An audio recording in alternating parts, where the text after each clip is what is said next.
Well, friends, Father Frank Pavone here, Director of Priests for Life, bringing you my daily diary segment now to cover Monday, November 29th through Thursday, December the 2nd. What a week it has been. Let me start with Monday morning. After getting some physical therapy for my shoulder, I was happy to welcome to our staff a new employee, Erin, who is going to be handling our political outreach. She has great experience in politics, including the recent Glenn Youngkin victory in Virginia. And I had a series of meetings with her in the morning and in the afternoon, orienting her towards what we do at Priests for Life for political activity, and giving her a bunch of things to read and study, and introducing her to other key members of our staff. So that was a big part of that. I did taping of several programs for Right Side Broadcasting Network and some of our other broadcasts. So I was in the TV studio. I had many meetings with staff on the phone and through Zoom and in person, and also had a conversation with our friend Nick Loeb, who produced the Roe v. Wade movie. And then I left about 4 in the afternoon for the airport. I did work in the car. I was with our communications director. We were heading to the Orlando airport in order to go to Washington, D.C. for the eventful week that we had there, a couple of days that we had there. Got on the plane at night, worked on the plane, arrived at D.C., had to drive about 40 minutes to the hotel, worked in the car as well, and got there and got to sleep, because the next day, listen to what we did on Tuesday, the 30th of November. I got up real early, did some various email work first, and prepared some messages for the press. And then I had a breakfast meeting with some of our associates who joined me in Washington. And that was at about 7 in the morning. And then we went to the National Press Club in Washington, D.C., where we had a Priests for Life press conference. In that press conference, we were joined by Melissa Ohden, abortion survivor, and attorney Alan Parker. And the press conference went on for a long time. And then there was a special event there at the press club at which former Vice President Mike Pence spoke. I saw him as he came in, greeted him, had a brief conversation with him, and then he went in and gave a major speech about abortion. I heard the first part of that speech, but then I had to go on to my next engagement, and that was to go over to, this was now in the late morning, somewhere around 11:45, 12 noon, went over to Planned Parenthood in Washington, D.C. And there I joined up with other pro-life leaders. We were protesting and praying in front of Planned Parenthood. We did a little broadcast from there. Right from Planned Parenthood, those that were with me and I went to get a quick McDonald's lunch. And then we drove over to the Lincoln Memorial. And so at the Lincoln Memorial, we had another event, and together with pro-life leaders, we unrolled scrolls bearing the names of 500,000 citizens asking the court to reverse Roe v. Wade. I gave a brief speech there at the Lincoln Memorial. From there, went over to a Face the Truth tour in another section of Washington where people were standing with signs of aborted babies. That was at around 2:45.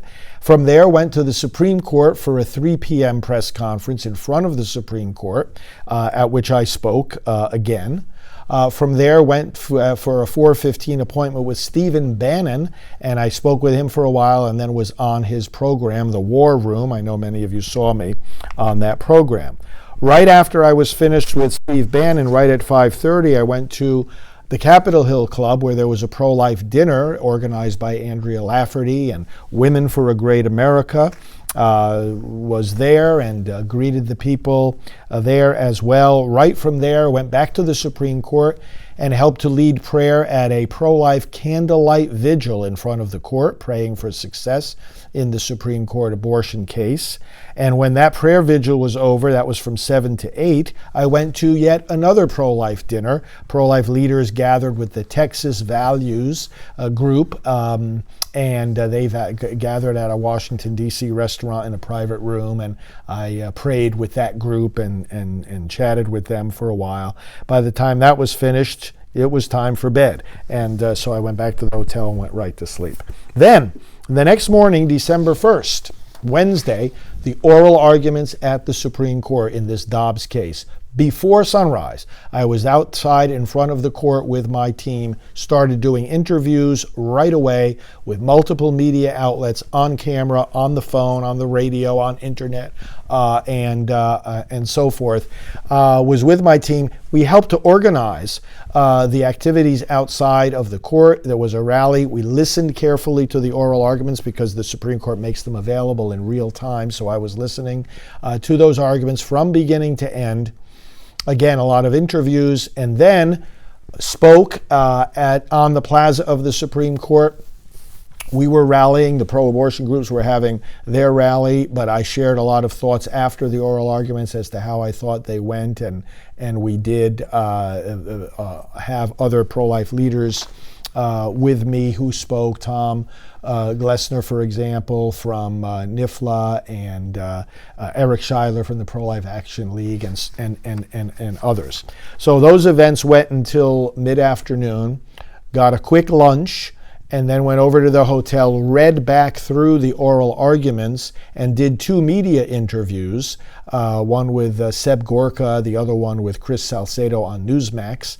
That brought me up to 5:30, and then I went to a gala event in the evening, sponsored by Alliance Defending Freedom, and featuring the Attorney General of Mississippi, the one primarily responsible for defending their law, and also the rest of her team, including the Solicitor General of Mississippi, who argued the case in front of the Supreme Court. Got to hear from them and discussed the matter with a lot of people who were there, members of Congress, governors, and just pro-life leaders from all different parts of the movement. So that evening dinner was a great, great event.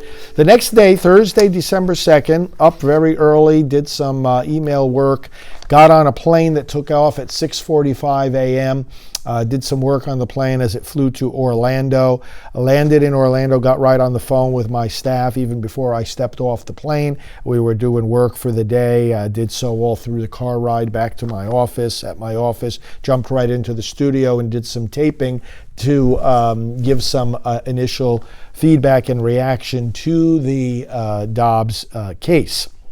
Met with staff, did all of that. And then we had our Christmas tree decorating party here at the office. That was a very nice event. We do that each year. We got the tree decorated. We did a blessing of the tree. And then from there, I went to for a doctor's appointment in the afternoon.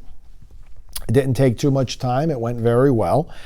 We came back to the office and then met with a whole bunch of staff in those afternoon hours, just advancing our projects, especially our commentary about this Supreme Court case, of course, on which we've been working for a long time.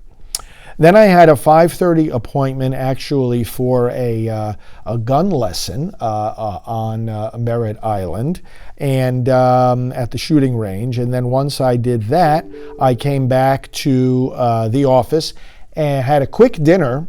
And then 7:30 p.m. we had an election Zoom call, a national call on which we had many patriots from across the country.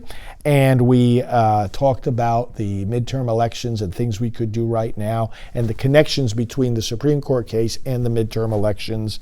Really great election call to finish off the day on Thursday. But actually that didn't finish off the day, because then when I was with that call, I had a long conference call with one of our administrative team, and we were planning for the work of the coming days. This was a great week. And I know that you all feel the excitement too, that we have great hope that this Supreme Court case will turn out well. I'll be continuing working on that very, very heavily. But thank you for letting me update you on my day-to-day, hour-by-hour activities, because, as I've always said to people, I'm an open book. We're an open book here. We're accountable to you as well as to God, and, of course, to our unborn brothers and sisters whom we serve. Father Frank Pavone here. God bless.